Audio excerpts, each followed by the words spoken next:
세상을 집어삼킬 듯한 눈보라였다. 12월의 강원도 산간도로는 이미 오래전에 기능을 상실했다. 시간은 자정을 향해 가고 있었지만 윤태건 회장에게 시간은 무의미했다. 그는 자신의 마이바흐 뒷좌석 깊숙이 몸을 묻은 채 창밖의 아비 교환을 무심하게 바라보고 있었다. 완벽한 방음 설계에도 불구하고 유리창을 미친 듯이 때리는 바람 소리는 그의 심기를 건드렸다. 20년째 이어지는 의식, 죽은 딸아이의 길. 그는 이 지긋지긋한 폭설에 갇혀 20년 전 그날의 비극이 벌어졌던 바로 그 장소 근처에 발이 묶인 참이었다. 그의 인생은 거대한 얼음 성과 같았다. 부와 명예, TS 그룹이라는 왕국을 건설했지만 그 안에는 어떤 온기도 남아있지 않았다. 20년 전, 바로 이 고갯길에서 아내와 그리고 태어나자마자 숨이 붙어 있던 그 딸아이를 잃었다. 그는 매년 이날이 되면 모든 일정을 비우고 아내와 딸이 잠든 추모공원을 찾았지만 그것은 슬픔의 발로라기보다는 강박적인 의무감에 가까웠다. 그는 모든 것을 가졌지만 동시에 모든 것을 잃은 사람이었다. 운전기사인 김 기사가 룸미러로 그의 눈치를 살폈다. 회장님, 제설 차량이 오려면 아직. 윤태건은 손을 들어 말을 막았다. 침묵. 그가 원하는 것은 오직 그것뿐이었다. 차 안의 히터 소리만이 유일한 소음으로 남았을 때 그 정적을 깬 것은 기계음이 아니었다. 둔탁하게, 그러나 필사적으로 차체를 때리는 소리였다. 쿵, 쿵. 김 기사가 화들짝 놀라며 창밖을 살폈다. 회장님, 사람인 것 같습니다. 윤태건은 미간을 찌푸렸다. 이 눈보라 속에, 이 산꼭대기에서 사람이란 말인가. 귀찮은 일이었다. 그는 세상에서 귀찮은 일을 가장 싫어했다. 무시해. 그가 차갑게 말했다. 하지만 그 소리는 멈추지 않았다. 제발 문 좀 열어주세요. 바람 소리를 뚫고 찢어질 듯한 여자의 목소리가 들려왔다. 김 기사가 안절부절 못하며 다시 룸미러를 바라보았다. 창밖에는 얇은 코트 하나만을 걸친 어린 소녀가 차창에 매달려 있었다. 소녀는 19, 20살이나 되었을까. 눈물과 콧물, 그리고 녹아내린 눈으로 범벅이 된 얼굴로 필사적으로 문을 두드리고 있었다. 그녀의 품에는 낡은 담요로 감싼 작은 아이가 들려 있었다. 무시하라고 했을 텐데. 윤태건의 목소리가 한층 더 차가워졌다. 제발요, 아이가 숨을 못 쉬어요. 제발. 뭐든 할게요. 제발 소녀. 김소희는 거의 울부짖고 있었다. 그녀는 차가운 유리창에 이마를 대고 빌었다. 품에 안긴 아이. 민준이는 가느다란 기침 소리조차 내지 못했다. 아이의 입술은 이미 검붉게 변해 있었다. 윤태건은 그저 눈을 감았다. 자신과는 상관없는 불행, 그가 감당해야 할 불행만으로도 이미 벅찼다.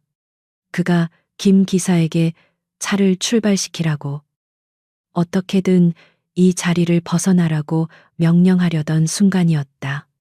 품에 안긴 민준이가 마지막 힘을 짜내듯 거친 기침을 토해냈다. 컥. 그리고 그와 동시에 소희의 손등 위로 붉은 피가 한 방울 떨어졌다. 선홍색 피, 하얀 눈과 창백한 아이의 얼굴과 그리고 절망한 소녀의 손등 위에서 그 피는 너무나도 선명했다. 윤태건의 감았던 눈이 번쩍 뜨였다. 그는 피를 보았다. 20년 전 사고 현장에서 그가 보았던 마지막 색깔. 그는 자신도 모르게 소리쳤다. 열어 김 기사가 망설일 틈도 없이 차가운 공기와 함께 소녀가 차 안으로 굴러 들어왔다. 소희는 차마 고급스러운 가죽 시트에 앉지도 못하고 바닥에 주저앉아 민준이의 등을 필사적으로 쓸어내렸다. 민준아, 민준아, 괜찮아. 괜찮을 거야. 숨 쉬어. 제발. 그녀의 목소리는 공포로 떨리고 있었다. 차 안은 순간 그녀가 몰고 온 가난과 절망의 냄새, 그리고 젖은 눈의 냄새로 가득 찼다. 윤태건은 이 불쾌한 침입에 다시금 얼굴을 굳혔지만 그의 시선은 파랗게 질린 민준이의 얼굴에 고정되었다. 아이는 당장이라도 숨이 넘어갈 것 같았다. 소희는 자신이 입고 있던 얇은 코트를 벗어 그마저도 젖어버린 담요 위에 겹겹이 민준이를 감쌌다. 그녀 자신은 이제 달랑 얇은 스웨터 하나만 걸치고 있었다. 추위에 온몸이 사시나무처럼 떨렸지만 그녀의 모든 신경은 오직 민준이에게만 향해 있었다. 괜찮아. 누나가 꼭 살릴게. 그녀는 아이의 차가운 뺨을 자신의 뺨에 비볐다. 어떻게든 온기를 나누어 주려는 그 처절한 몸짓이 얼음성 같던 윤태건의 마음에 아주 미세한 균열을 만들었다. 그는 김 기사에게 소리쳤다.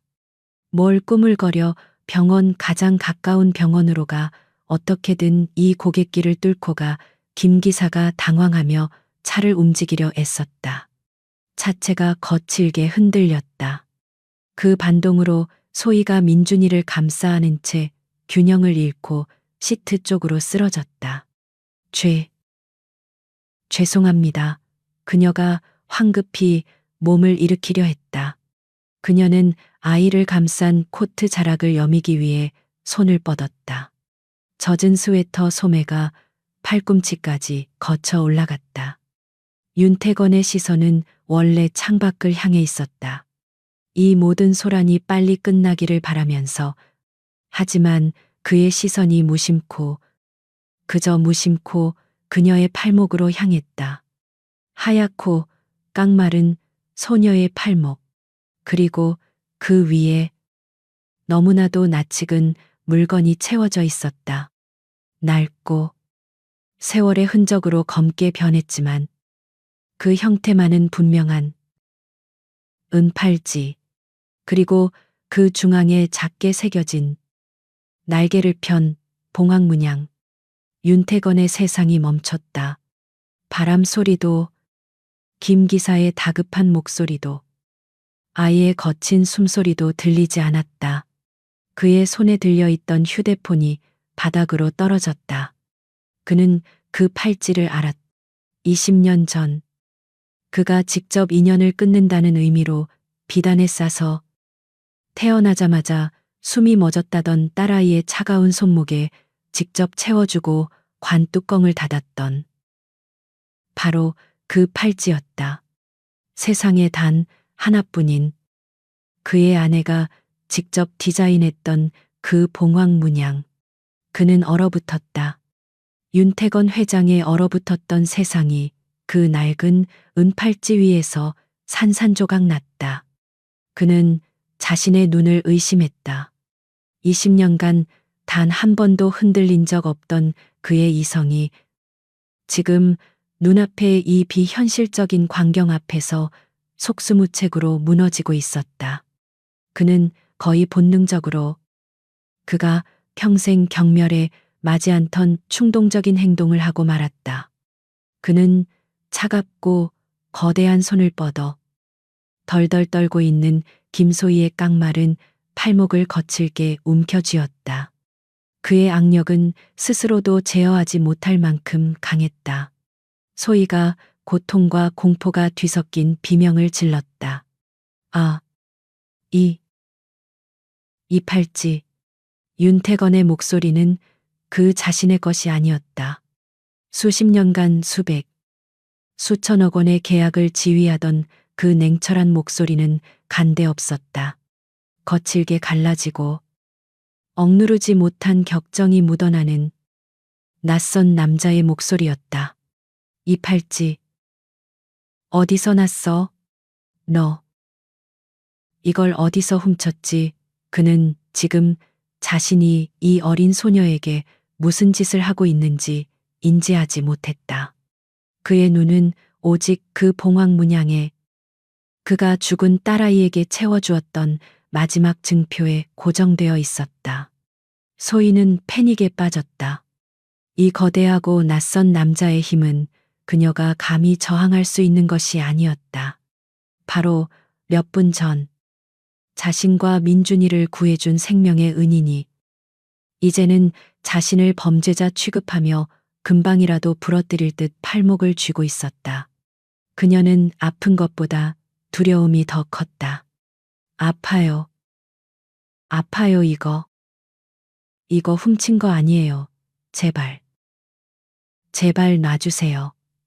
그녀는 울부짖으며 남은 손으로 남자의 팔을 밀어내려 애썼지만 그는 꿈쩍도 하지 않았다. 훔친 게 아니면 뭐지 말해 태건의 고함 소리에 차 안의 공기가 찢어졌다. 김 기사조차 겁에 질려 핸들만 굳게 붙잡고 있었다. 소희는 눈물이 범벅이 된 얼굴로 그를 올려다보았다. 엄마, 엄마 유품이에요. 저희 엄마가 돌아가시면서 이게 우리 가족 부적이라고 꼭, 꼭 지니고 있으라고 했단 말이에요. 그녀의 절박한 외침에 태건의 소나귀에서 힘이 아주 미세하게 풀렸다.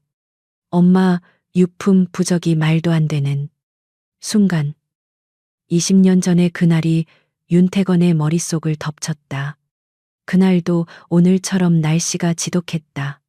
눈이 아닌 겨울을 재촉하는 차가운 비가 억수같이 쏟아지던 밤이었다. 그는 막 인수를 마친 리조트의 성공적인 파티를 끝내고 아내에게 전화를 걸었다. 늦어서 미안하다고.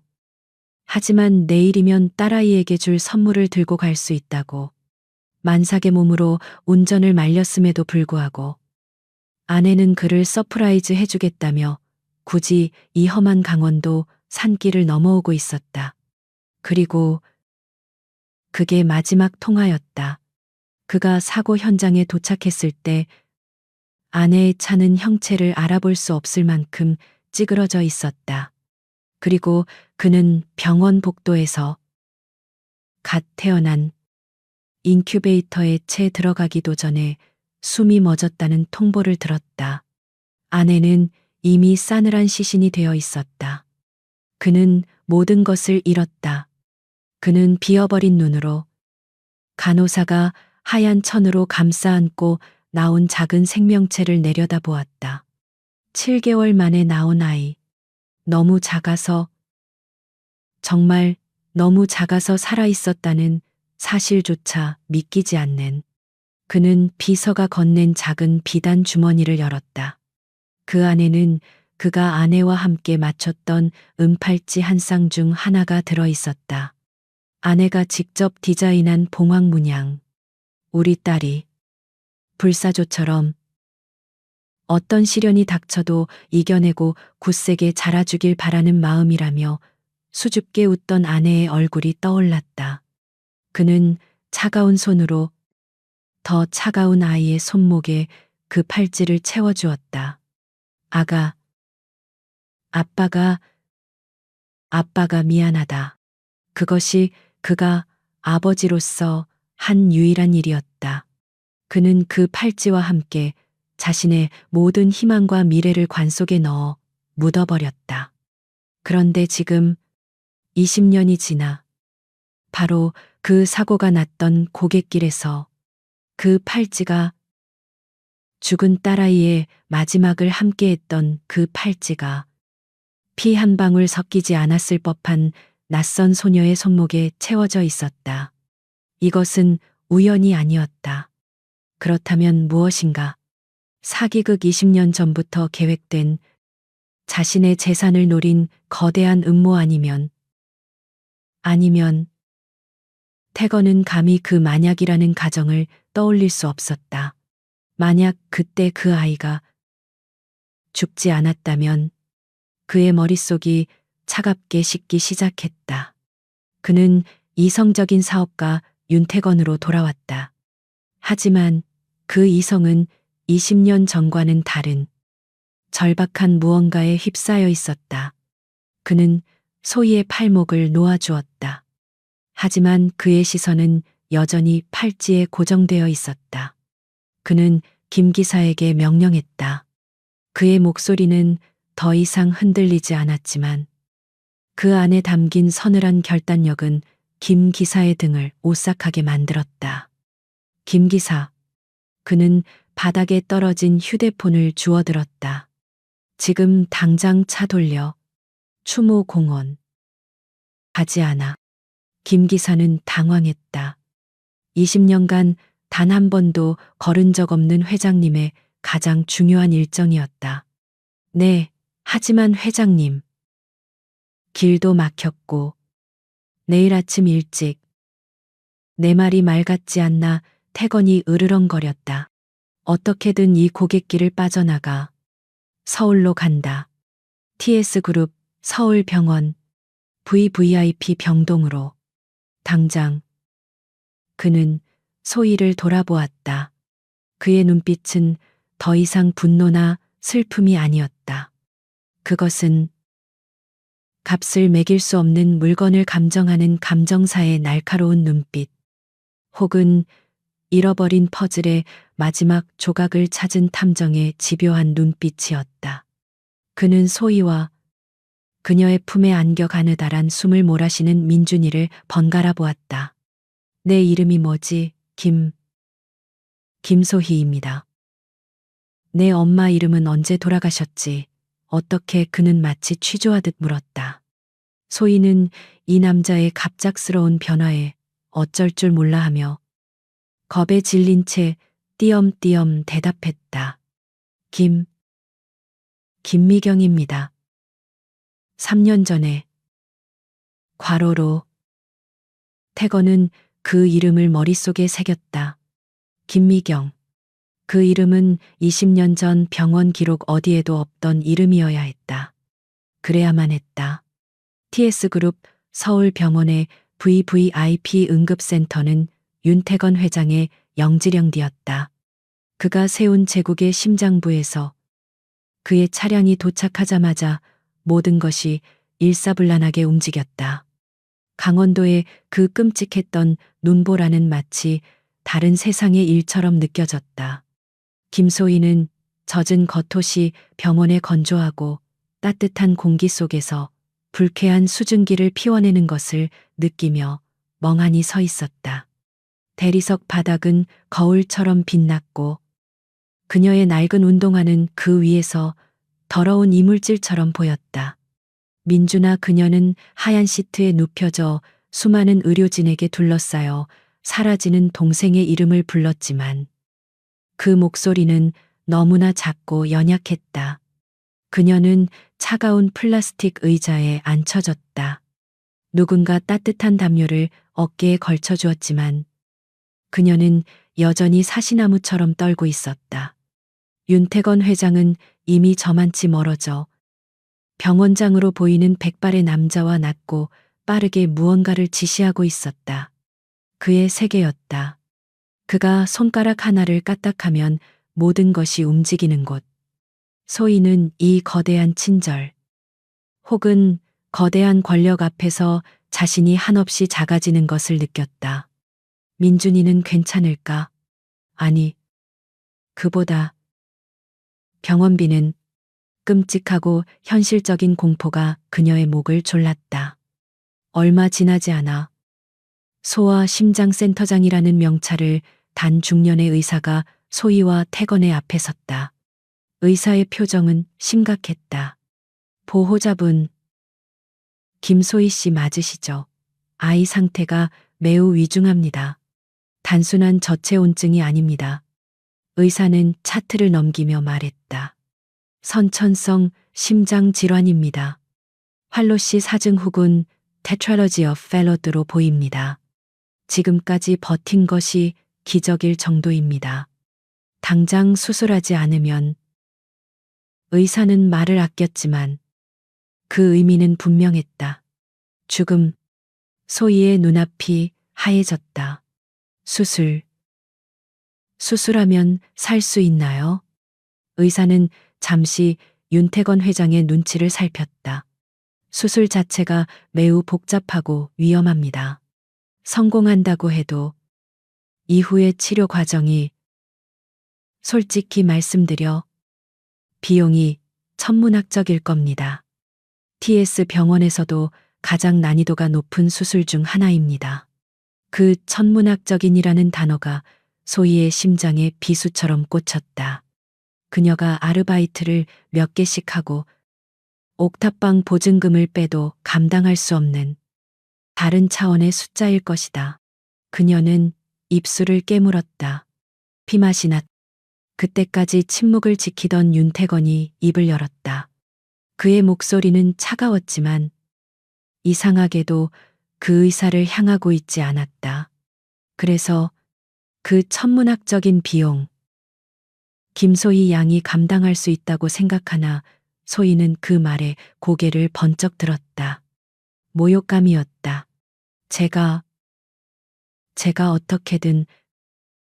어떻게든 뭘 어떻게 한다는 거지. 네가 지금 가진 전 재산이 얼마인데. 네가 평생 벌어도 그 수술비의 이자도 못 내. 태건의 말은 사실이었기에 더욱 잔인했다. 그는 소희의 자존심을 일부러 긁고 있었다. 소희는 눈물이 차올랐지만 이를 악물고 버텼다. 그녀는 의자에서 벌떡 일어났다. 알아요. 저 돈 없는 거 알아요. 하지만 민준이는 제 동생이에요.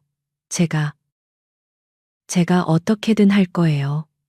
다른 병원이라도, 더 싼 병원이라도. 그녀는 자신이 지금 무슨 말을 하는지도 모른 채 횡설수설했다. 그녀는 이 남자에게, 이 거대한 부자에게 빚지고 싶지 않았다. 이 팔찌를 탐내는 듯한 저 남자에게 약점을 잡히고 싶지 않았다. 그녀는 민준이를 데리고 당장이라도 도망치고 싶었다. 윤태건은 그런 그녀를 물끄러미 바라보았다. 그녀의 눈에 서린 것은 돈에 대한 탐욕이 아니라 지키고자 하는 자의 처절한 자존심이었다. 20년 전 자신의 아내가 가졌던, 그리고 자신이 잃어버렸던 그 눈빛과 닮아 있었다. 그는 더 이상 그녀를 자극하지 않았다. 그는 자신의 비서인 박 실장을 손짓으로 불렀다. 박 실장은 이미 모든 상황을 파악한 듯 서류철을 들고 그림자처럼 다가왔다. 태건은 소희가 들을 수 없는 작은 목소리로, 그러나 단호하게 명령을 내리기 시작했다. 저 아이, 김민준의 수술 및 치료에 필요한 모든 비용은 내가 개인적으로 지불한다. 하지만 내 이름으로 해선 안 돼. TS 복지재단의 특별 후원 케이스로 처리해. 김소희 양에게는 재단의 익명 기부자가 후원하는 것으로 보고해. 그녀가 거부할 수 없도록. 이것이 유일한 방법인 것처럼. 박 실장은 고개를 숙였다. 알겠습니다. 회장님. 태건의 시선이 다시 소희에게 향했다. 그녀는 여전히 불안과 분노가 뒤섞인 눈으로 그를 경계하고 있었다. 태건은 박 실장에게 두 번째 명령을 내렸다. 이것이 진짜 목적이었다. 그리고 김민준 군의 수술을 위해서는 가족력이 중요할 테지. 김소희 양의 혈액과 조직 검사도 필요할 거야. 혹시 모를 골수이식이나 혈액 적합성 검사. 모든 좋은 명분을 만들어 당장 두 사람의 샘플을 채취해. 그리고 유전자 검사 의뢰해. 그의 목소리는 얼음처럼 차가웠다. 김소희와 김민준. 두 사람이 정말 친남매인지 박 실장의 눈이 미세하게 흔들렸지만 그는 곧바로 대답했다. 네. 회장님, 즉시 처리하겠습니다. 마지막으로 태건은 한 가지를 더 추가했다. 아까 말했던 그 여자, 김미경. 그 여자의 모든 것을 알아내. 3년 전에 죽었다고 했지. 사망 기록, 병원 기록, 그리고 20년 전, 20년 전에 그녀가 어디서 뭘 했는지, 특히 강원도 소재병원에서 근무한 기록이 있는지 샅샅이 뒤져. 단 하나의 먼지라도 놓치지 마. 박 실장은 태건의 의도를 파악하고는 무거운 표정으로 다시 한번 고개를 숙이고 사라졌다. 모든 지시는 1분도 채 걸리지 않았다. 소희는 그들이 속삭이는 모습을 불안하게 지켜볼 뿐이었다. 잠시 후 박 실장이 그녀에게 다가와 아주 정중하지만 기계적인 목소리로 말했다. 김소희 씨, 다행히 민준 군의 수술비 전액을 후원하겠다는 익명의 기부자 분이 나타나셨습니다. 저희 재단에서 보증합니다. 다만 수술을 위해서는 보호자이신 소희 씨와 민준 군의 유전자 적합성 검사가 필요합니다. 잠시 검사실로 이동해 주시겠습니까? 소희는 전액 후원이라는 말에 잠시 멍해졌다가 유전자 검사라는 말에 고개를 끄덕였다. 민준이를 살릴 수만 있다면 피를 뽑는 것쯤은 아무것도 아니었다. 모든 검사가 끝나고 소희는 민준이가 누워있는 중환자실 앞 복도에서 밤을 새웠다. 윤태건 회장은 이미 자리를 뜬 듯 보이지 않았다. 어쩌면 그저 변덕이었을지도 모른다고 소희는 생각했다. 그 부자에게 자신들은 그저 눈보라 속에서 만난 불쌍한 하루살이 정도였을 거라고. 그렇게 시간이 얼마나 흘렀을까. 새벽이 밝아올 무렵 박 실장이 태건의 집무실 문을 두드렸다. 태건은 밤새 한숨도 자지 않고 20년 전 사고 기록을 다시 검토하고 있었다. 회장님, 박 실장의 목소리는 평소와 달랐다. 긴급하게 돌아간 유전자 검사 예비 결과지가 그의 손에 들려 있었다. 결과가 나왔습니다. 태건은 서류에서 눈을 떼지 않고 물었다. 읽어. 박 실장은 마른 침을 삼켰다.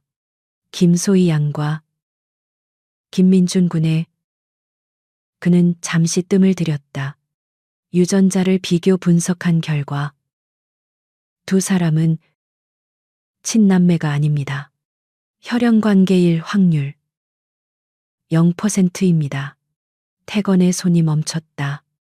그는 천천히 고개를 들었다. 그의 눈은 20년 만에 처음으로 혼란에 휩싸여 있었다. 김소희가 중환자실 앞 복도에서 뜬 눈으로 밤을 샌 지 이틀째 되는 날이었다. 그녀는 이틀에 한 번, 단 10분간 허락되는 면회 시간을 버티기 위해 존재했다.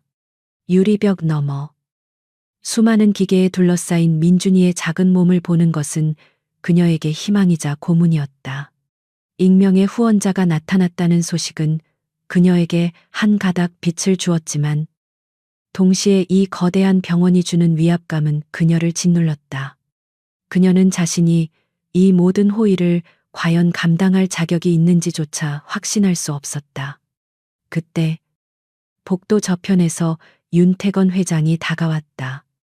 이틀 만에 보는 그의 모습은 강원도의 그날 밤처럼 엉망이지는 않았지만 완벽한 수트 차림에도 불구하고 묘한 피로감과 서늘한 긴장감이 감돌았다. 그는 소희의 맞은편 의자에 말없이 앉았다. 두 사람 사이에는 차가운 대리석 바닥이 강처럼 흘렀다. 소희는 그가 왜 다시 나타났는지 몰라 불안감에 손가락만 만지작거렸다. 그는 병원비 이야기를 하러 온 것일까? 아니면 그 팔찌를 다시 윤태건은 서류 봉투 하나를 그녀 앞에 빈 의자에 던지듯 올려놓았다. 얇은 종이 한 장이 들어 있었다. 어제 그가 입을 열었다. 목소리는 낮고 건조했다. 네 동생 수술 적합성을 검사한다고 했지. 소희는 불길한 예감에 숨을 죽였다. 결과가 나왔더군. 그는 잠시 말을 끊었다. 그 짧은 순간이 소희에게는 영원처럼 느껴졌다. 태건은 그녀의 눈을 똑바로 응시했다. 그의 눈에는 어떤 감정도 담겨 있지 않았다. 너희 둘, 친남매가 아니더군. 혈연 관계. 바이븐줄링. 망치로 머리를 맞은 듯한 충격이었다. 소희의 뇌는 그 말의 의미를 즉각적으로 받아들이지 못했다. 네. 그게 무슨. 그녀는 자신이 무어라 변명해야 할지, 아니, 이 상황을 어떻게 해명해야 할지 몰랐다. 의사가 오진을 한 걸까 하지만 그녀는 그것이 사실임을 누구보다 잘 알고 있었다. 그녀가 지키고자 했던 민준이와 그녀만의 위태로운 비밀이었다. 태건의 눈빛이 차가워졌다.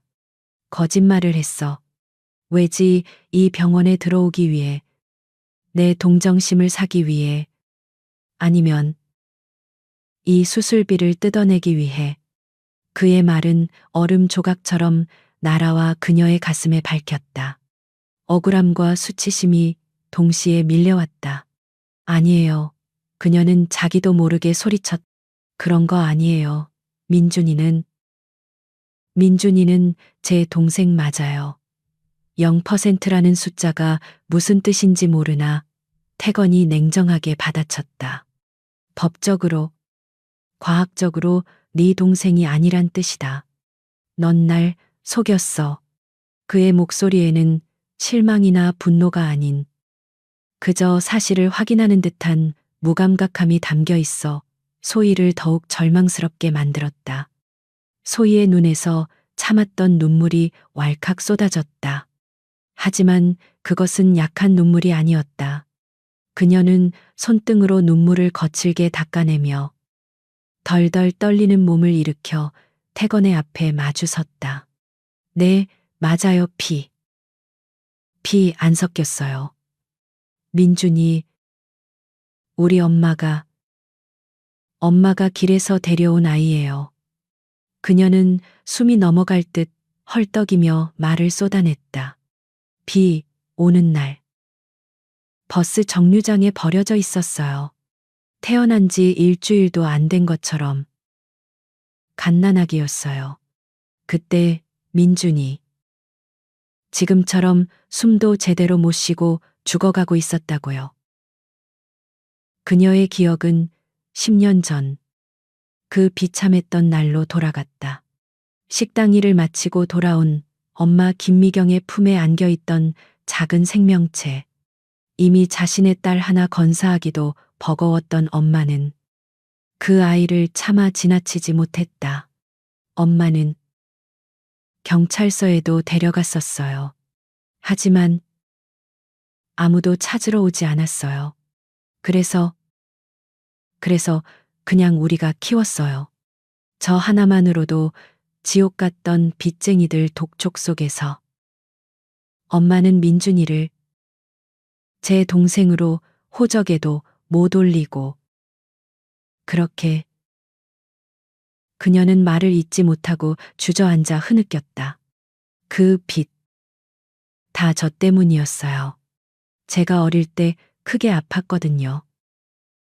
엄마가 그거 고치려고 사채를 썼고. 결국엔 3년 전에 엄마는 그 빚 다 갚지도 못하고 과로로 돌아가셨어요. 그녀의 울음소리가 텅 빈 복도에 울렸다. 엄마가 돌아가시면서 제 손을 잡고 민준이, 우리 민준이 절대 버리지 말라고. 너한테는 민준이가 유일한 가족이라고 그렇게 부탁하셨단 말이에요. 소희는 무너진 채로 태건을 올려다보았다. 그녀의 눈은 퉁퉁 부었지만 그 안에는 핏발선결이가 가득했다. 피는 안 섞였지만 저한테는 민준이가 제 동생이에요. 이 세상에 하나밖에 없는 제 가족이란 말입니다. 그걸 속인 건 민준이 수술 못 받게 될까봐. 돈 때문에, 돈 때문에 우리가 가족이 아니라고 할까봐. 무서워서 그랬어요. 그녀는 모든 것을 토해냈다. 그녀의 마지막 자존심이자 그녀의 가장 큰 비밀이었다. 윤태건은 그 자리에 못 박힌 듯 서 있었다. 그는 소희의 그 처절한 고백을 들으며 자신의 머릿속에서 전혀 다른 장면들을 떠올리고 있었다. 매년 명절마다 자신의 재산을 두고 노골적으로 다투는 배다른 형제들. 자신의 건강 상태를 체크한답시고 주치의를 매수하려 했던 지금의 아내이자 전무이사인 한지연. 그들은 모두 피로 얽혀 있었지만 그 피 속에는 단 한 방울의 진심도 희생도 없었다. 오직 탐욕과 배신뿐이었다. 그런데 지금 이 19살짜리 소녀는 자신과 아무 상관없는 아이를 가족이라는 이름으로 지키기 위해 자신의 모든 것을 내던지고 있었다.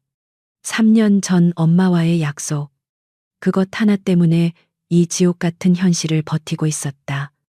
윤태건은 자신도 모르게 마른 침을 삼켰다. 이 아이는 자신이 20년간 경멸해왔던 가족이라는 위선과는 정반대의 지점에 서 있었다. 오히려 20년 전 자신이 잃어버렸던 아내가 가졌던 그 맹목적이고 순수했던 온기를 닮아 있었다. 그의 마음이 아주 미세하게 그러나 분명하게 움직였다. 그는 더 이상 이 아이를 사기꾼일지도 모른다고 의심할 수 없었다. 이 팔찌가 이 아이에게 온 것은 어쩌면 탐욕이 아닌 운명일지도 모른다는 그가 평생 비웃었던 그 단어를 떠올렸다. 그는 결심했다. 그는 소희에게 다가가 주저앉은 그녀의 어깨를 붙잡아 일으켜 세웠다. 그의 손길은 여전히 차가웠지만 그날 밤 고갯길에서처럼 거칠지는 않았다. 일어나, 그가 말했다. 소희는 눈물에 젖은 눈으로 그를 바라보았다. 민준이 수술. 내가 책임지고 진행시키지. 세계 최고로. 소희의 눈이 커졌다. 하지만 태건이 말을 이었. 그의 눈은 소희의 눈을 꿰뚫어 보는 듯했. 조건이 있어. 그는 소희의 팔목을 가리켰다. 팔찌가 아니었다. 그녀 자신이었다. 나와 유전자 검사를 해. 소희는 그 말의 의미를 이해할 수 없었다.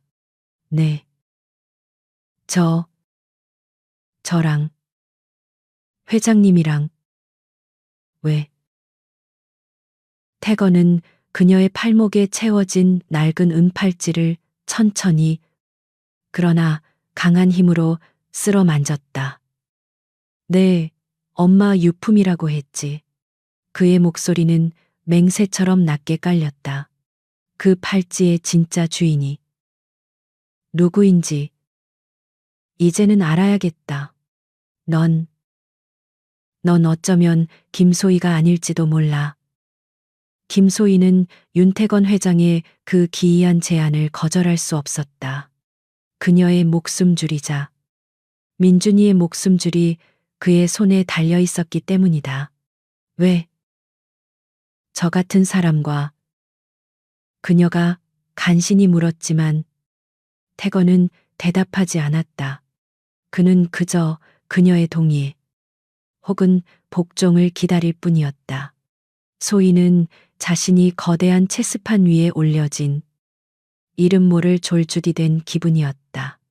민준이의 수술을 위해서라면 이 부유하고 이상한 남자가 원하는 것이 유전자 검사든 그 무엇이든 그녀는 해야만 했다. 그녀는 고개를 끄덕였다. 그녀에게는 잃을 것이 없었다. 아니, 민준이 말고는 잃을 것이 아무것도 없었기에 그녀는 모든 것을 걸어야 했다. 소희가 다시 민준이의 중환자실 앞, 그 차가운 복도에서 초조하게 결과를 기다리는 동안 윤태건의 세계는 뿌리째 흔들리고 있었다. 박 실장이 가져온 첫 번째 보고서는 김미경이라는 여자의 행적이었다. 보고서는 건조한 사실들로 채워져 있었다. 김미경. 3년 전 간암으로 사망. 사망 직전까지 사체에 시달림. 그리고 20년 전 박 실장의 손이 미세하게 떨렸다.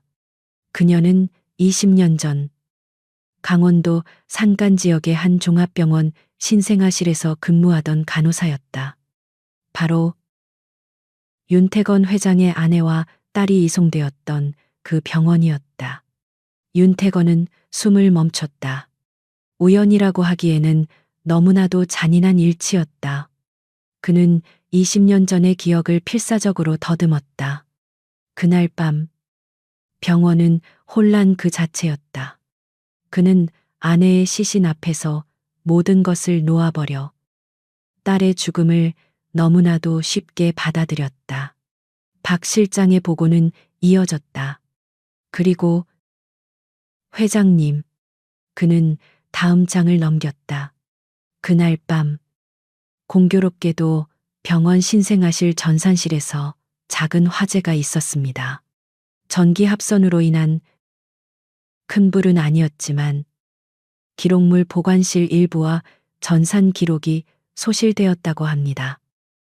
태건은 눈을 감았다. 퍼즐 조각이 맞춰지고 있었다. 그가 원하지 않았던, 그가 감히 상상조차 하지 못했던 끔찍한 그림이었다.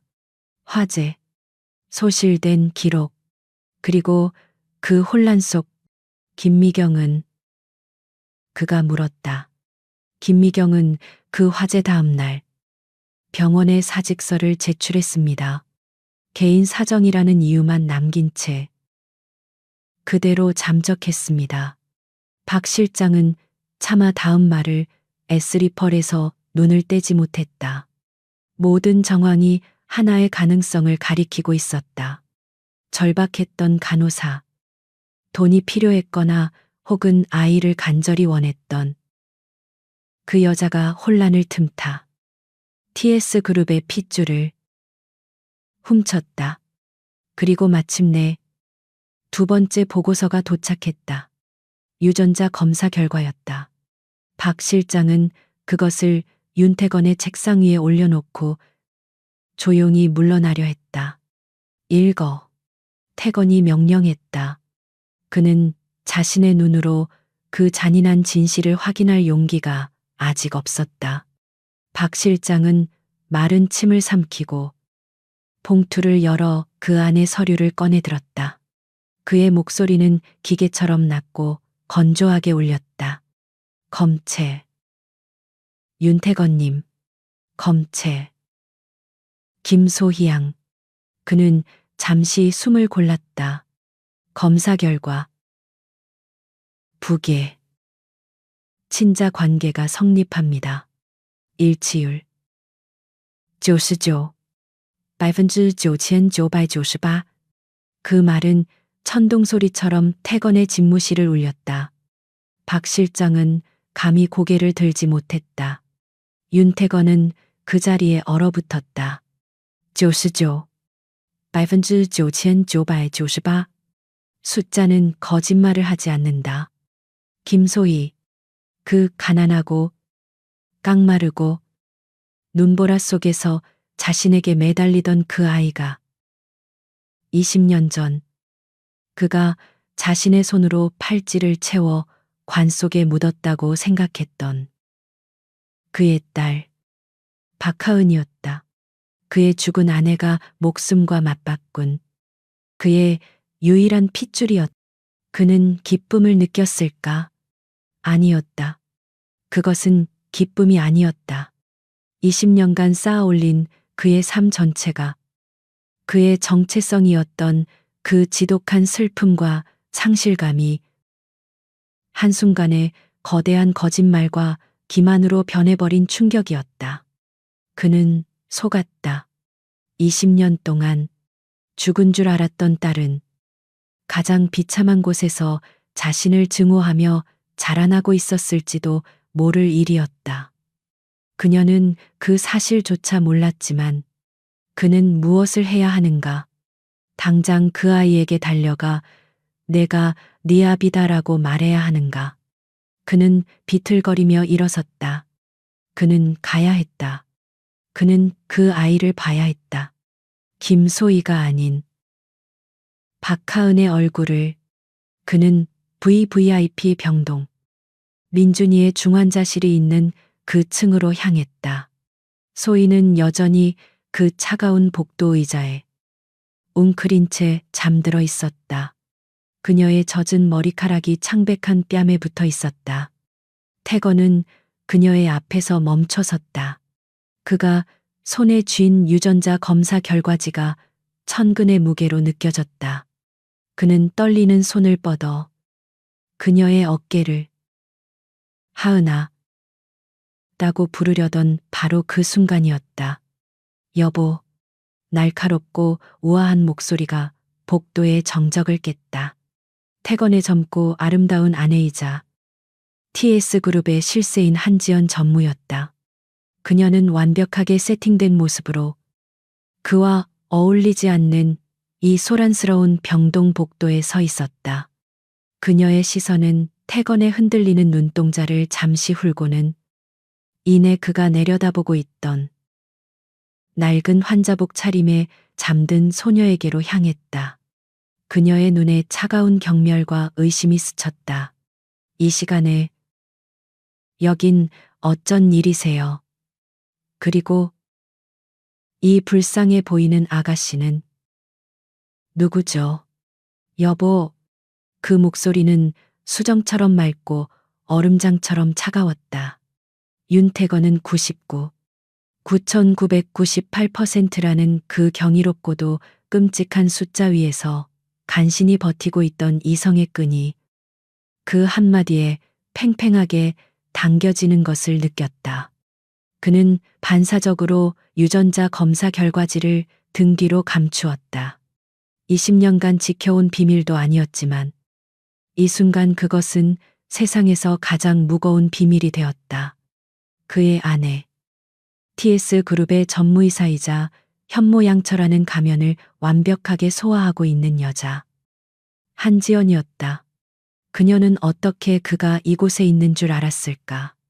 한지연은 태건의 당황한 기색이나 그가 감춘 서류 따위에는 관심 없다는 듯 우아한 걸음걸이로 다가왔다. 그녀의 시선은 남편에게 잠시 머물렀다가 이내 그의 시선이 향해 있던 의자에서 웅크리고 잠든 꾀죄죄한 소녀에게로 향했다. 한지연의 눈썹이 미세하게 거의 알아차릴 수 없을 만큼 꿈틀거렸다.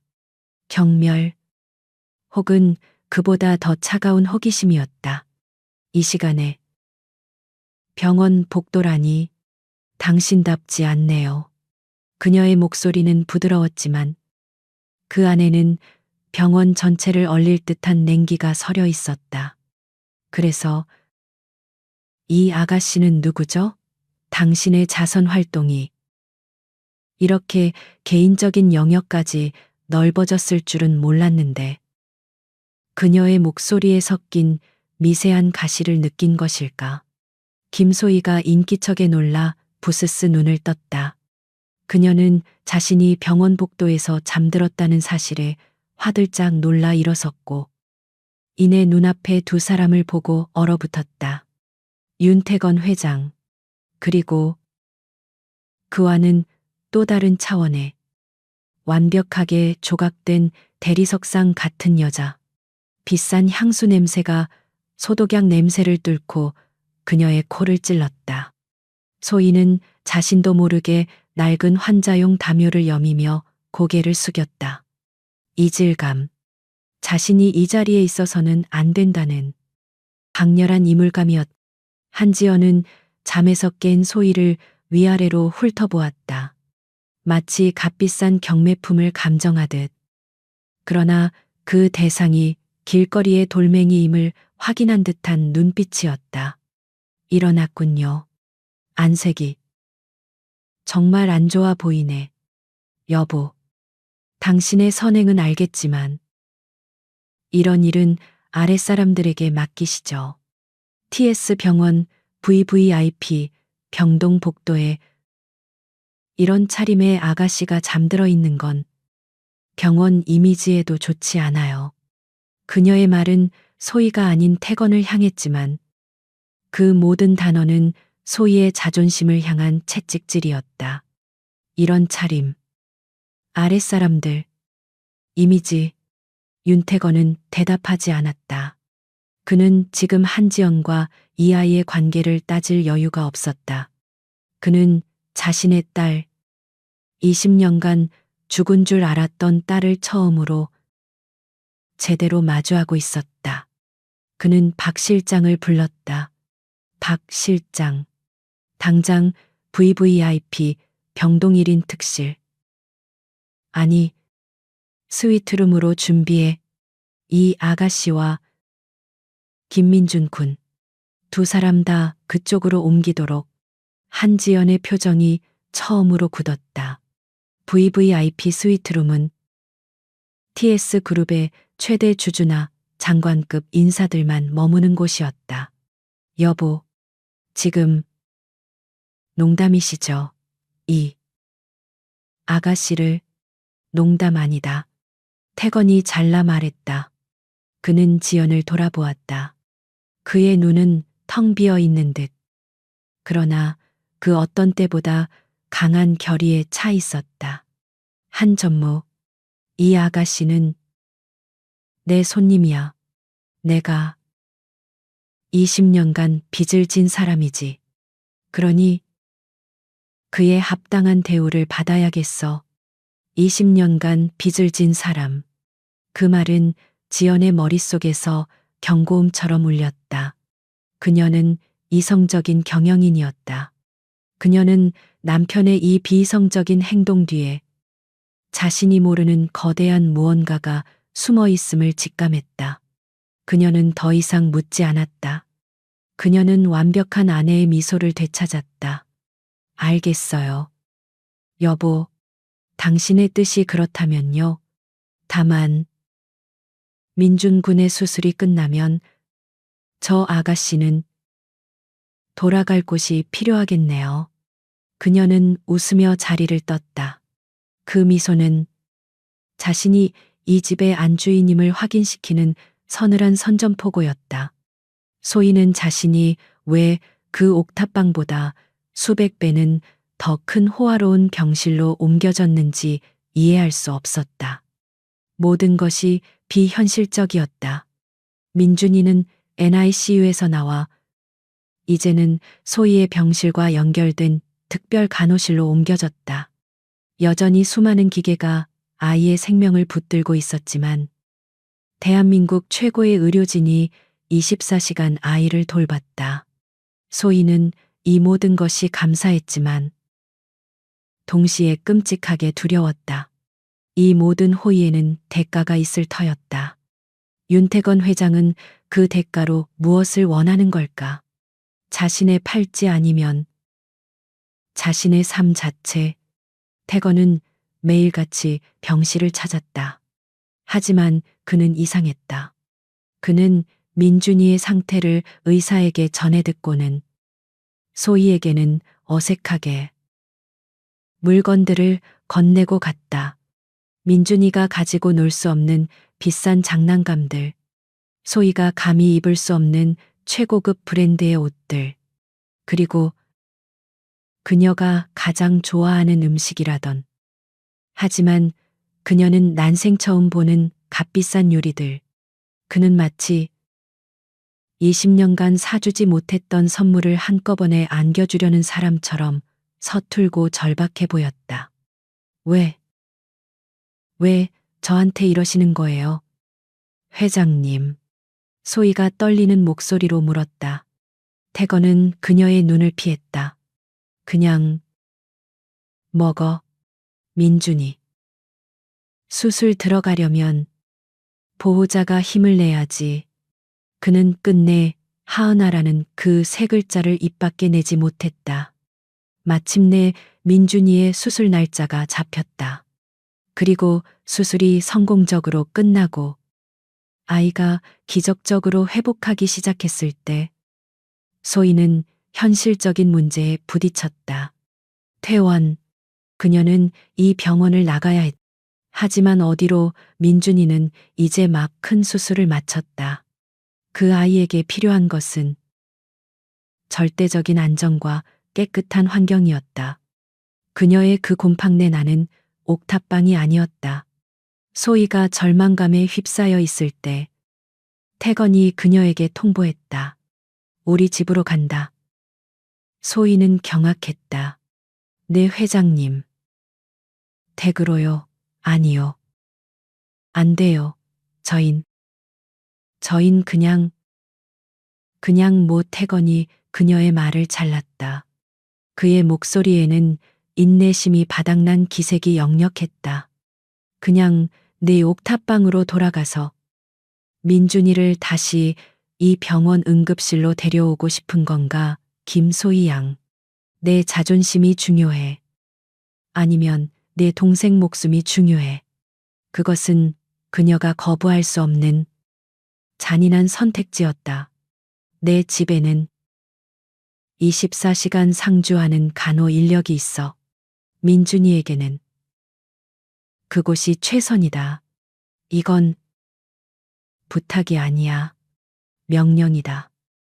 그렇게 소희는 민준이를 안고 평창동에 위치한 윤태건의 거대한 성정으로 들어갔다. 그곳은 집이 아니었다. 거대한 박물관. 혹은 차가운 요새였다. 그리고 그 요새의 여왕. 한지연은 완벽한 미소로 그들을 맞이했다. 그날 저녁, 길고 긴 대리석 식탁에서 첫 번째 만찬이 열렸다. 소희는 자신이 지금껏 먹어본 적 없는 음식들과 눈앞에 놓인 수십 개의 은식기 앞에서 숨이 막혔다. 그녀는 어느 것을 먼저 집어야 할지 몰라 손을 떨었다. 그때 한지연이 와인잔을 우아하게 기울이며 입을 열었다. 그녀의 목소리는 음악처럼 부드러웠다. 소희 씨, 입맛에 맞을지 모르겠네요. 우리 재단에서 소희 씨처럼 어려운 환경의 친구들을 많이 후원하곤 하는데 다들 이런 자리를 무척 어색해 하더라고요. 그녀는 웃었다. 긴장 풀어요. 여긴 그냥 집이니까. 그 말은 위로가 아니었다. 너는 후원 대상일 뿐 가족이 아니라는 선언이었다. 그녀는 이어 소희의 가장 아픈 곳을 찔렀다. 참, 소희 씨, 민준군은 친동생이 아니라고 들었어요. 어쩜 그렇게 대단한 일을 피 한 방울 안 섞인 아이를 위해 그렇게까지 희생하다니. 나라면 절대 못했을 거야. 소희의 얼굴이 하얗게 질렸다. 그녀의 가장 깊은 비밀이자 그녀의 가장 큰 약점이었다. 그녀는 자신이 발가벗겨진 채 이 식탁에 앉아 있는 기분이었다. 그녀가 아무 말도 못하고 입술만 깨물고 있을 때였다.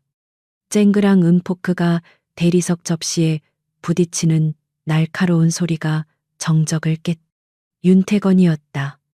그는 냅킨으로 입을 닦으며 맞은편의 아내를 바라보았다.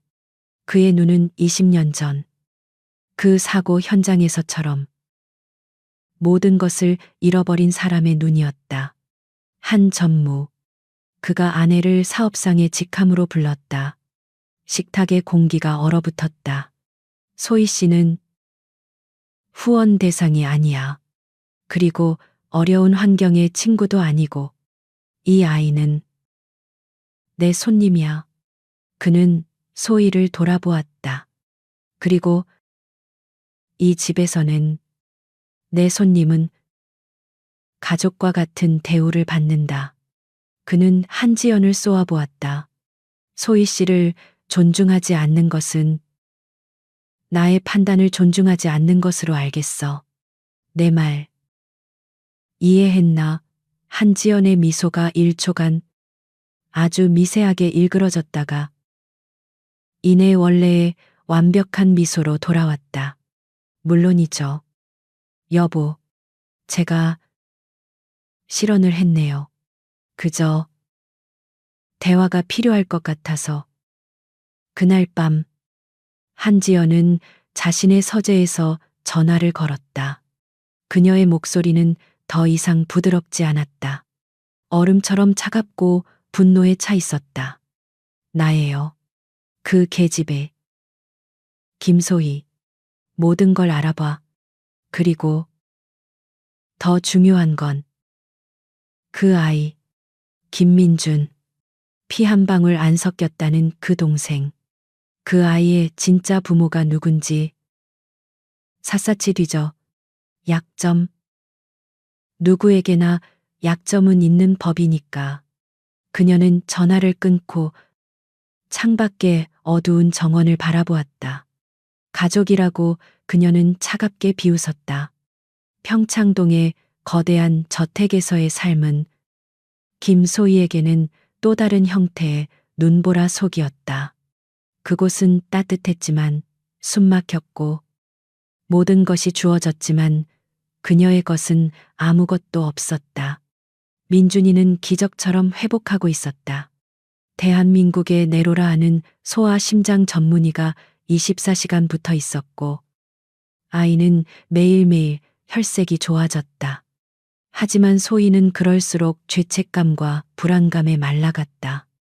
그녀는 이 호의에 대한 대가를 치러야 한다는 것을 알았다. 그리고 그 대가를 요구할 사람이 누구인지도. 그녀는 윤태건 회장의 성정에 갇힌 값비싼 인질과도 같았다. 한지연 전무는 그녀를 노골적으로 무시하거나 괴롭히지 않았다. 그것은 그녀의 방식이 아니었다.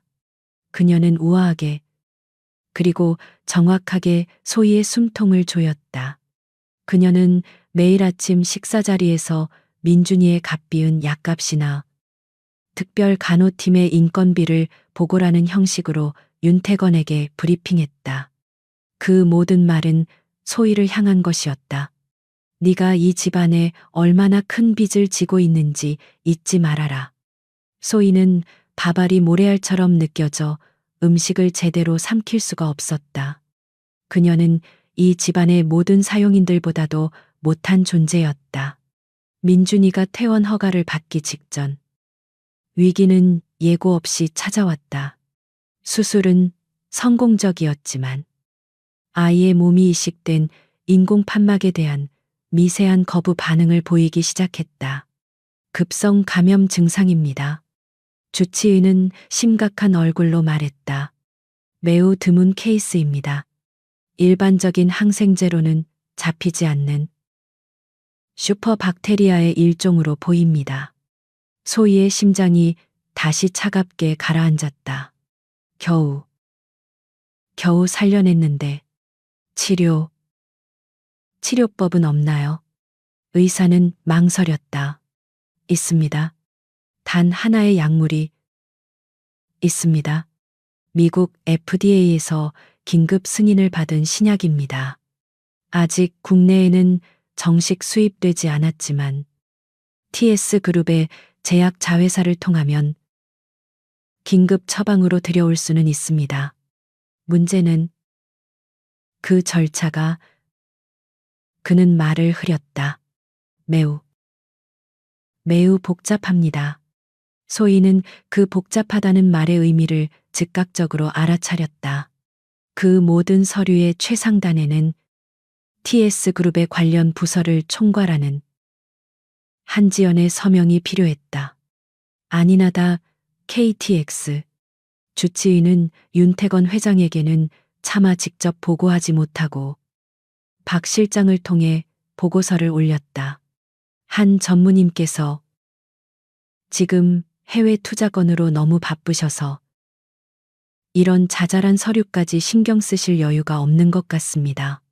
조금 늦어지고 있습니다. 박 실장의 변명은 사실상 사형 선고였다. 자잘한 서류, 민준이의 목숨이 그들에게는 그저 자잘한 일이었다. 소희는 그 말을 듣는 순간 온몸의 피가 식어버리는 것을 느꼈다. 이것은 관료주의의 문제가 아니었다. 명백한, 조용한 살인 미수였다. 한지연은 민준이의 목숨을 담보로 그녀를 시험하고 있었다. 그날 밤 소희는 태어나서 처음으로 그 거대한 저택의 2층 가장 안쪽에 있는 한지연의 개인 서재문을 두드렸다. 윤태건 회장은 긴급 이사회로 집을 비운 상태였다. 문이 열리자 한지연은 짙은 와인색 실크 가운을 입은 채 여전히 완벽한 미소로 그녀를 맞았다. 어머, 소희 씨, 웬일이야, 이 늦은 시간에. 혹시 민준이 무슨 일이라도 그녀는 모든 것을 알고 있으면서도 뱀처럼 능숙하게 연기했다. 소희는 차가운 대리석 바닥에 무릎을 꿇었. 그녀에게 남은 마지막 자존심을 버리는 순간이었다. 전무님. 그녀의 목소리는 갈라져 나왔. 제가 다 잘못했어요. 제가 회장님 댁에 주제도 모르고 발을 들여서 전무님 심기를 불편하게 해드렸어요. 눈물이 쏟아졌지만 그녀는 소리내어 울지도 못했. 제발. 민준이는 아무 잘못 없어요. 그 약만. 제발. 구해주세요. 한지연은 무릎 꿇은 소희를 가만히 내려다보았다. 그녀의 눈에는 일말의 동정심도 없었다. 일어나요. 소희 씨, 난 무릎 꿇는 사람 별로 좋아하지 않아. 그녀는 와인잔을 들고 창가로 걸어갔다. 어두운 정원이 그녀의 발 아래 펼쳐져 있었다. 소희 씨, 내가 왜 소희 씨를 도와야 하죠? 그녀가 나지막이 물었다. 내가 왜 내 남편의 시선을 어쩌면 내 자리까지도 위협할지 모르는 당신과 당신의 동생을 내 돈과 내 힘을 써서 구해야 하냐는 말이에요. 소희는 절망했다. 제가 떠날게요. 민준이만 살려주시면 회장님 눈앞에서 아니, 이 세상에서 없는 사람처럼 사라질게요. 제가 가진 모든 거 다 버릴게요.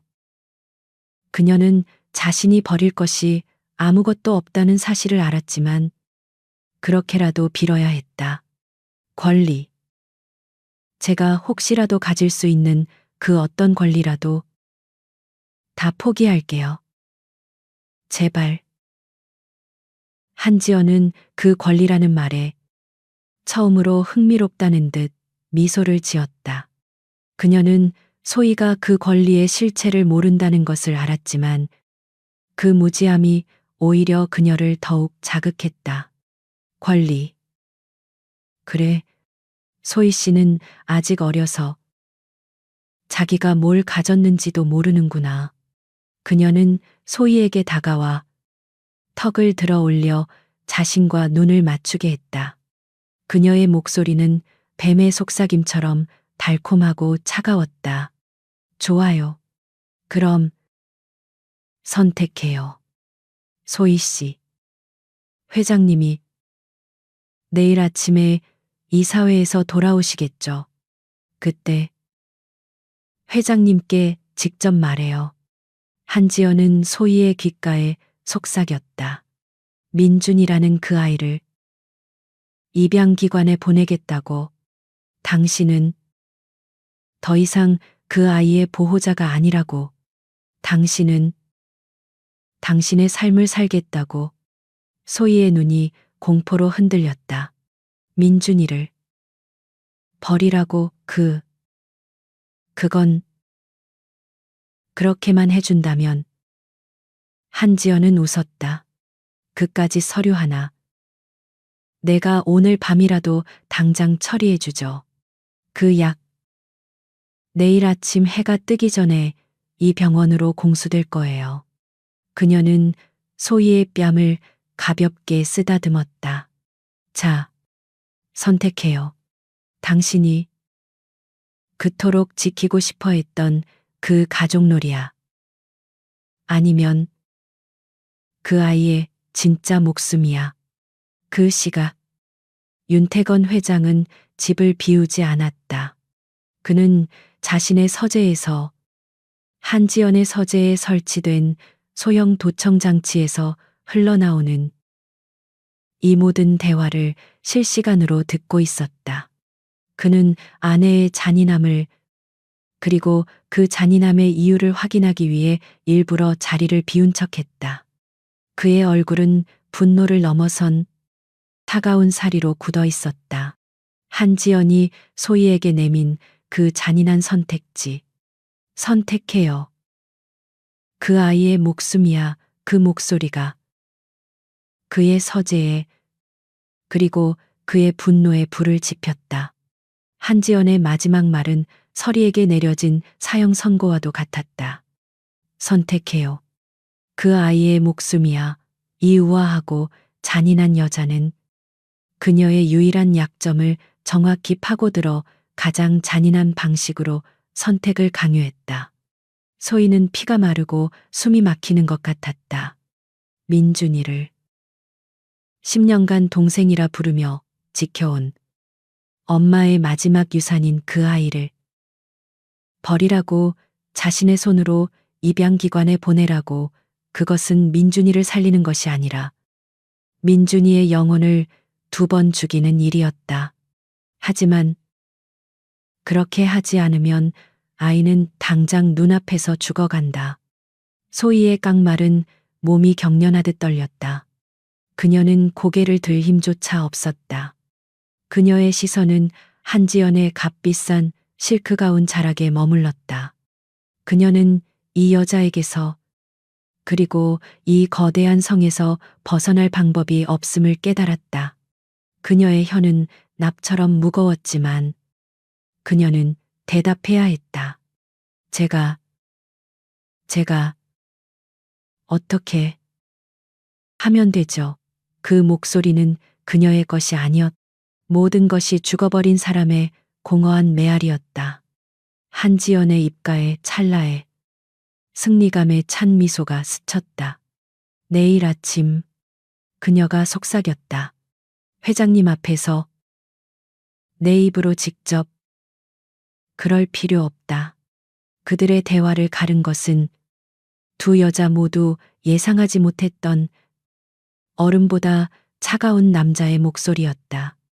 서재의 문이 열리고 거기에 서 있던 것은 이사회에 갔어야 할 윤태건 회장이었다. 그는 이사회에 가지 않았다. 그는 애초에 이 모든 것을 아내의 잔인함을 확인하기 위해 이 연극을 꾸몄던 것이다. 한지연의 완벽했던 미소가 처음으로 산산조각 났다. 그녀의 얼굴이 하얗게 질렸다. 여보, 당신, 이사회는. 윤태건은 아내의 변명을 들을 가치조차 없다는 듯 그녀를 지나쳐 무릎 꿇고 있던 소희에게로 향했다. 그는 등 뒤에 감추고 있던, 아니, 애초에 한지연의 눈을 속이기 위해 숨겨두었던 서류 봉투 하나를 소희의 앞에 내려놓았다. 이게 뭔지 알아요? 소희는 떨리는 눈으로 그를 바라보았다. 이게 그 약이에요. 태건은 고개를 저었다. 아니, 약은 이미 오고 있어. 한지연의 눈이 경악으로 커졌다. 무슨, 내가 내 아내의 잔인함을 이토록 과소평가했을 줄이야. 태건은 비웃었다. 그는 한지연을 돌아보았다. 내가 그 약의 존재를 몰랐을 것 같았나. 민준이가 위독하다는 말을 듣자마자 나는 이미 TS 제약 루트가 아닌 내 개인 전용기로 미국에 사람을 보냈어. 당신이 그 서류로 장난질을 치고 있을 그 시간에 그 약은 이미 인천공항에 도착해 있었지. 지금 이 병원으로 오고 있어. 늦어도 1시간 안에.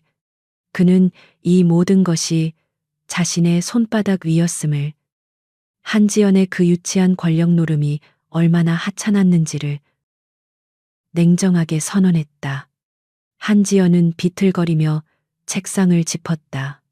당신, 나를 시험한 거야. 시험. 태건은 차갑게 웃었다. 아니, 확인이었지. 내 집안에 내 아이를 해치려는 짐승이 살고 있었다는 그 끔찍한 사실에 대한 확인. 그는 자신의 서재에서 들었던 그 모든 대화가 녹음된 소형 녹음기를 코트 주머니에서 꺼내 테이블 위에 올려놓았다. 찰칵. 그 작은 소리가 한지연의 심장을 꿰뚫었다. 그녀는 끝났음을 직감했다. 여보, 오해예요. 난 그냥 저 아이가 당신을 속이고 있다고 생각해서. 닥쳐. 태건의 목소리는 분노가 아니었다. 그것은 모든 것이 끝나버린 자의 차가운 경멸이었다. 그는 비서실 직통 전화를 들었다. 박 실장, 내 서재로. 법무팀장. 아니, 그룹 고문 변호사. 전부 당장 올라오라고 해. 지금 당장. 그는 전화를 끊고 잿빛이 된 아내를 바라보았다. 한지연 전무, 당신은 지금 이 시간부로 TS그룹의 모든 직위에서 해제됐어. 안 돼, 당신. 이럴 수 없어. 내가 이 그룹을 위해. 그룹. 태건이 그녀의 말을 잘랐다. 그룹의 신약을 볼모로 어린아이의 목숨을 가지고 거래를 하려 한 당신이. 그건 배임이야. 그리고 살인 미수고. 그는 더 이상 그녀를 보지 않았다. 그는 무너져 있는 소희에게 손을 내밀었다. 일어나, 하은아. 그는 자신도 모르게 그 이름을 불렀다. 김소희가 아닌 박하은이라고. 소희는 그가 방금 자신을 뭐라고 불렀는지 깨닫지 못했다. 그녀는 그저 민준이가 살 수 있다는 그 사실 하나만으로도 온몸에 힘이 풀려 그 자리에 주저앉을 뻔했다. 태건이 그녀의 팔을 붙잡아 일으켜 세웠다. 민준이 수술실로 들어갈 시간이다. 가자. 그의 말은 명령이었지만 그 안에는 20년 만에 처음으로 온기가 실려 있었다. 법무팀이 들이닥치고 한지연의 절규가 그 거대한 저택을 울리는 동안 태건과 소희는 병원으로 돌아왔다. 민준이는 약이 투여되고 즉시 수술실로 옮겨졌다. 쿵. 수술실 문이 닫히고 그 위로 수술 중이라는 붉은 등이 켜졌다. 그 붉은 빛은 20년 전 그가 딸을 잃었던 그날의 절망을, 그리고 오늘 그가 딸을 되찾은 이 날의 절박함을 동시에 상징하는 듯 했다. 소희는 그 붉은 등을 바라보며 금방이라도 쓰러질 듯 위태롭게 떨었다. 그녀는 너무 많은 일을 겪었다. 그녀의 몸은 이미 한계였다. 그녀의 다리가 후들거리며 무너지려 할 때 옆에 서 있던 태건이 망설이듯 그의 커다란 손을 내밀어 그녀의 차가운 손을 처음으로 꽉 잡아주었다. 그것은 아버지와 딸로서의 손길이라기엔 너무나 서툴렀지만 지금 이 순간 그들에게는 세상의 전부였다. 수술 중 붉은 램프는 꺼지지 않는 낙인처럼 차가운 복도 벽에 박혀 있었다. 시간은 흐르는 것이 아니라 무거운 쇠사슬처럼 한마디 한마디 고통스럽게 이어지고 있었다. 김소희는 플라스틱 의자에 앉아 있었지만 그녀의 영혼은 이미 수술실 안 민준이의 작은 침대 곁을 맴돌고 있었다. 한지연의 잔인한 협박과 윤태건의 서늘한 분노가 뒤엉켰던 평창동의 그 밤은 마치 먼 전생의 일처럼 비현실적이었다. 지금 그녀의 세상에는 오직 저 붉은 등 하나만이 존재했다. 윤태건은 그녀의 옆자리에 앉아 있었다. 20년 만에 되찾은 딸. 하지만 그는 하은아라는 그 세 글자를 부르지 못했다. 그는 20년간 회장으로 살아왔지만 아버지가 되는 법은 잊어버린 서툰 남자일 뿐이었다. 그들은 아무 말도 하지 않았다. 무슨 말을 할 수 있었을까? 8시간이 넘어가고 있었다. 의료진이 몇 번인가 분주하게 수술실을 드나들었지만 그들은 감히 무어라 물을 수도 없었다. 소희는 자신이 지금 이 남자의 딸이라는 그 믿을 수 없는 현실을 소화할 겨를 조차 없었다. 그녀는 그저 어제 자신이 민준이를 버릴 수도 있었다는, 그 끔찍한 선택의 기로에 섰었다는 사실만으로도 스스로가 혐오스러웠다. 그녀가 또다시 낡은 팔찌를 만지작거릴 때였다. 태건이 마침내 침묵을 깼다. 그의 목소리는 8시간의 기다림으로 메마르고 거칠었다. 하은. 아니, 소희 양. 그는 여전히 주저했다. 민준이는 강한 아이다. 너처럼. 소희는 그 말에 고개를 들었다. 나처럼 강하다고. 그녀는 자신이 강하다고 생각해 본 적이 단 한 번도 없었다. 회장님. 이걸 봐야 할 것 같다. 태건은 그녀의 말을 가로막았다. 그는 밤새 그림자처럼 그들을 따르던 박 실장에게 눈짓했다. 박 실장이 조용히 낡고 손때 묻은 작은 나무 상자 하나를 태건에게 건네고 물러났다. 그 상자는 소희가 옥탑방에서 쓰던 엄마의 유품을 넣어두던 그 상자와 닮아 있었다. 이게 뭐예요? 소희가 물었다. 박 실장이 네가 살던 옥탑방을 정리하다가 발견했다고 하더군. 내 엄마 김미경 씨가 너에게 남긴 것 같았다. 태건은 차마 그것을 자신의 손으로 열지 못하고 그녀에게 상자를 밀어주었다. 그 안에는 김미경이 식당 일을 하며 틈틈이 모았던 저금 통장 몇 개와 그리고 낡은 편지 봉투 하나가 들어있었다. 받는 사람. 내 딸. 소희에게. 소희는 떨리는 손으로 그 편지 봉투를 열었다. 그것은 유서였다. 내 딸, 소희야. 네가 이 편지를 읽을 때쯤이면 엄마는 아마 내 곁에 없겠지. 미안하다. 끝까지 너 하나 편하게 살게 해주지 못하는 못난 엄마라서 정말 미안하다. 서툰 글씨체, 눈물 자국에 잉크가 번진 자국. 소희는 숨을 참았다.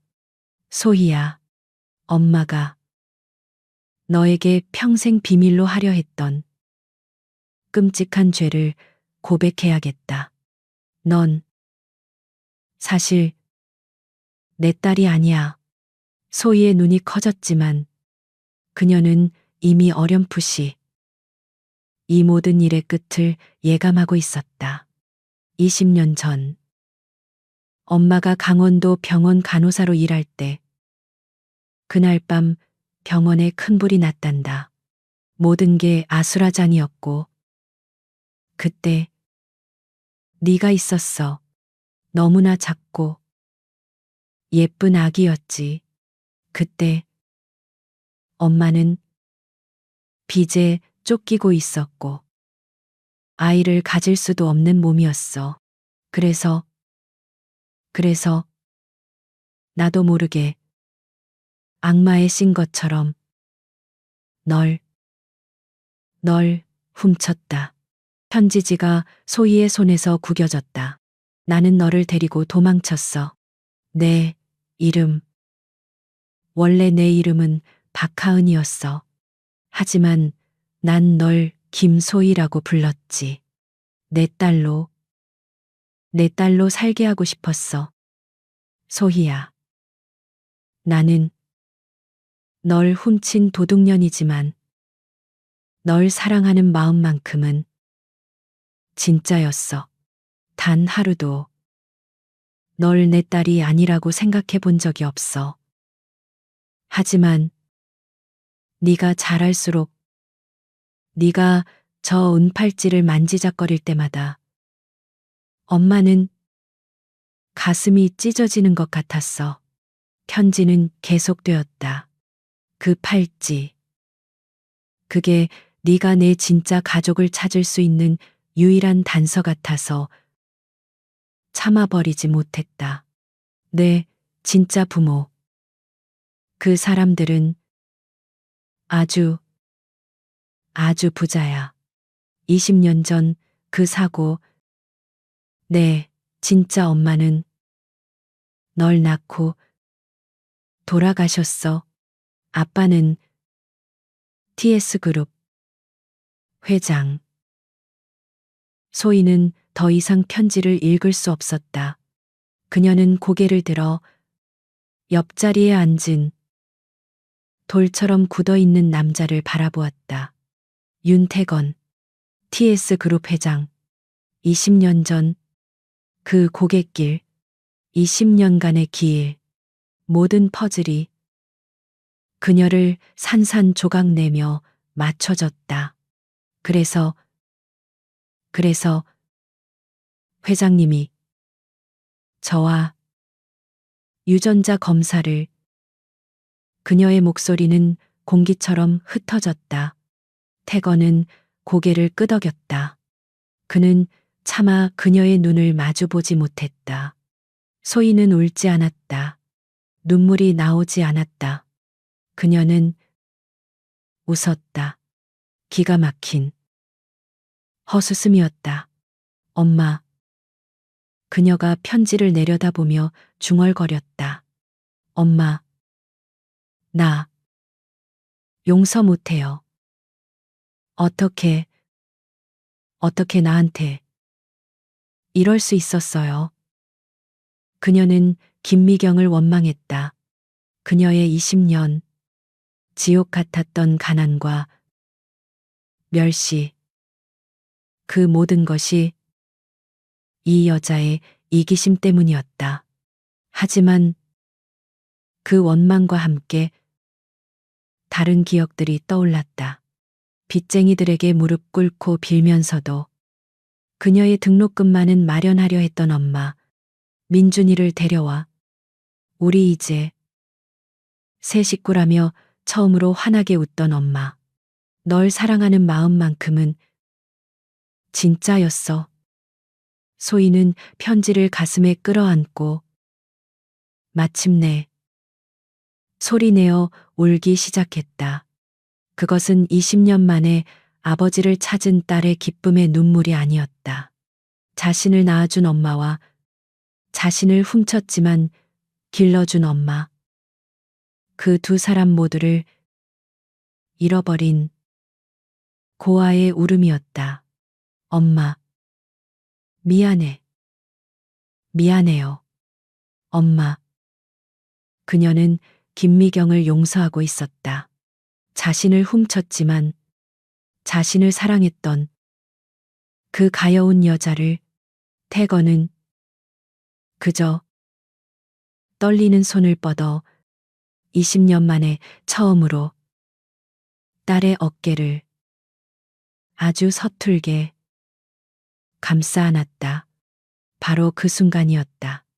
8시간 하고도 30분이 더 흐른 그 순간 수술실을 지키던 붉은 램프가 툭 하고 꺼졌다. 두 사람의 울음도 숨소리도 멈췄다. 쿵. 육중한 문이 열리고 땀과 피로 범벅이 된 의사가 마스크를 반쯤 내린 채 걸어 나왔다. 의사는 지친 얼굴로 윤태건과 그의 품에 안겨 울고 있는 소희를 번갈아 보았다. 그는 숨을 깊게 내쉬었다. 수술 끝났습니다. 의사의 목소리는 탈진 직전이었다. 소희의 심장이 멈췄다. 아, 아이는, 민준이는 기적입니다. 의사가 짧게 말했다. 감염 수치가 잡혔습니다. 인공 판막도 자리를 잡았습니다. 아이가 정말 강하더군요. 그 한마디에 소희의 온몸을 짓누르던 모든 긴장과 고통과 슬픔이 한꺼번에 무너져 내렸다. 그녀는 다리에 힘이 풀려 그 자리에 주저앉았다. 그런 그녀를 이번에는 윤태건이 아버지로서 망설임 없이 강하게 붙잡아 안았다. 20년 만에 첫 포옹이었다. 1년이라는 시간이 속절없이 흘러갔다. 강태건이 20년간 강박처럼 오르내렸던 강원도의 그 비극적인 고갯길은 더 이상 죽음과 상실의 땅이 아니었다. 지독한 눈보라가 세상을 덮쳤던 그 자리에 이제는 눈이 시리도록 푸른 새싹이 돋아나고 이름 모를 야생화가 만발해 있었다. 20년간 얼어붙어 있던 윤태건의 시간도 마침내 봄을 맞이하고 있었다. 그는 더 이상 그 완벽한 수트와 넥타이로 자신을 무장하지 않았다. 부드러운 면 스웨터 차림의 그는 이제 막 8살이 된 건강하게 뛰어노는 아이를 바라보며 그가 20년간 짓는 법을 잊어버렸던 아버지의 미소를 짓고 있었다. 민준아 천천히 넘어져 김소희. 아니, 이제는 유나은이라는 이름이 더 익숙해진 그녀가 소리쳤다. 하지만 그녀의 목소리에는 걱정보다 행복이 더 묻어났다. 심장 수술의 큰 흉터가 희미하게 남았지만 김민주는 그 누구보다 건강한 아이가 되어 있었다. 아이는 자신을 부르는 누나의 목소리에 뒤를 돌아보며 세상에서 가장 환한 미소를 지어 보였다. 하은은 그런 동생을 바라보는 것만으로도 지난 20년의 모든 고통이 씻겨 내려가는 듯했다. 그녀는 천천히 자신의 옆에 나란히 서 있는 아버지 윤태건의 팔을 잡았다. 그 1년은 많은 것을 바꿔 놓았다. 한지연은 모든 것을 잃었다. 그녀의 배임 혐의와 살인 미수 교사 혐의는 윤태건이 직접 제출한 녹취록과 증거들로 인해 그 어떤 변명의 여지도 없이 유죄로 판결났다. 그녀는 TS그룹의 모든 지분과 재산을 포기해야 했고 차가운 교도소 독방에 수감되었다. 하은은 그 소식을 들었지만 어떤 승리감도 느끼지 못했다.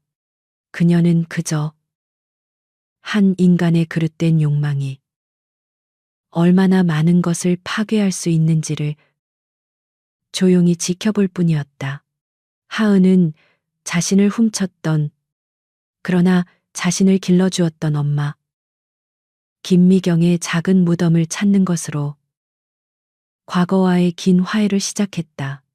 그녀는 낡은 편지를, 엄마의 유서를 그 무덤가에 묻었다. 엄마. 그녀는 그날 처음이자 마지막으로 그곳에서 목 놓아 울었다. 엄마. 나 이제 안 미워할게. 고마웠어. 나 민준이 잘 키우면서 잘 살게 지켜봐줘. 그녀는 20년의 원망을 묻고 20년의 사랑만을 가슴에 담기로 했다. 그리고 오늘 그들은 20년 전 하은의 친어머니가 사고를 당했던 바로 그 장소를 다시 찾았다. 하지만 오늘은 더 이상 기일이 아니었다. 그들은 헌화가 아닌 돗자리와 도시락을 들고 왔다. 죽음을 애도하는 자리가 아닌 새로운 삶을 축하하는 그들의 첫 번째 가족 소풍이었다. 태건은 아내의 사진 앞에서 처음으로 딸과 그리고 민준이를 소개했다. 여보, 봤어, 우리 딸. 하은이야. 당신이 목숨 바쳐 지켜낸 우리 딸.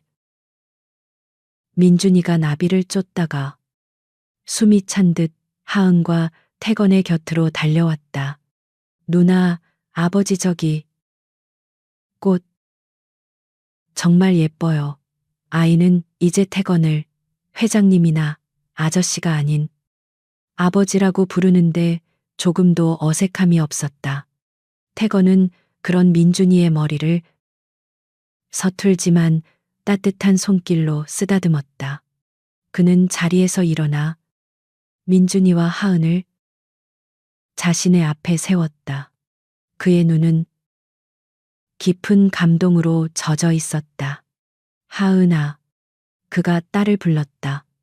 1년 전 나는 20년 만에 잃어버린 딸을 되찾았다. 하지만 그는 민준이를 바라보았다. 나는 그날 딸뿐만이 아니라 아들도 함께 얻었어. 그는 민준이의 어깨를 잡았다. 민준이 내가 그 모진 눈보라 속에서 내 누나를 지켰고 그리고 하은이 네가 이 얼어붙어 있던 아비의 남은 생을 지켜냈다. 너희 둘 다 나에게는 기적이고 내 전부다. 하은의 눈에 다시금 뜨거운 눈물이 차올랐다. 그녀의 손목에는 그녀의 유일한 증표였던 그 낡은 봉황은 팔찌가 깨끗하게 세척되어 여전히 빛나고 있었다. 그때 태건이 자신의 코트 안주머니에서 그 팔찌와 똑같이 생긴 하지만 세월의 흔적이 덜 묻은 또 하나의 은팔찌를 꺼냈다. 그것은 20년 전 그가 아내와 나누어 가졌던 나머지 한 쌍이었다. 그는 그것을 20년간 아내의 유품으로 간직해왔다. 그는 하은이 아닌 민준이의 앞에 한쪽 무릎을 꿇었다. 민준아. 그가 떨리는 목소리로 불렀다. 내가 법적으로 너를 내 아들로 입양했다. 넌 이제 서류상으로도 법적으로도 윤하은의 동생이자 나의 아들 윤민준이다. 소희는 숨이 멎는 것 같았다. 그녀는 아버지가 민준이를 그저 돌봐주는 것이 아니라 자신의 아들로 받아들일 줄은 꿈에도 몰랐다. 태건은 민준이의 작은 손목에 아내의 유품이었던 그 두 번째 봉황 팔찌를 직접 채워주었다. 이것 또한 우리 가족을 지켜주는 부적이다. 그는 민준이를 깊이 끌어안았다. 이제 너도 우리 가족이다. 윤민준, 우리 아들. 집에 정말 늦었지만 집에 온 걸 환영한다. 민준이는 자신의 팔찌와 누나의 팔찌를 번갈아 보더니 와락 태건의 목을 껴안았다. 아버지, 아버지. 하은은 더 이상 참지 못하고 그 자리에 주저앉아 울었다. 하지만 그것은 슬픔이나 고통의 눈물이 아니었다. 태어나서 처음으로 느껴보는 완전한 행복의 눈물이었다. 그녀는 두 사람을, 자신의 두 가족을 함께 끌어안았다. 강원도의 그 험난했던 고갯길 위에서 20년의 비극이 마침내 새로운 희망으로 다시 태어나고 있었다. 세 사람의 손목에서 두 개의 낡은 은팔찌가 따뜻한 봄볕을 받아 세상에서 가장 밝게 빛나고 있었다.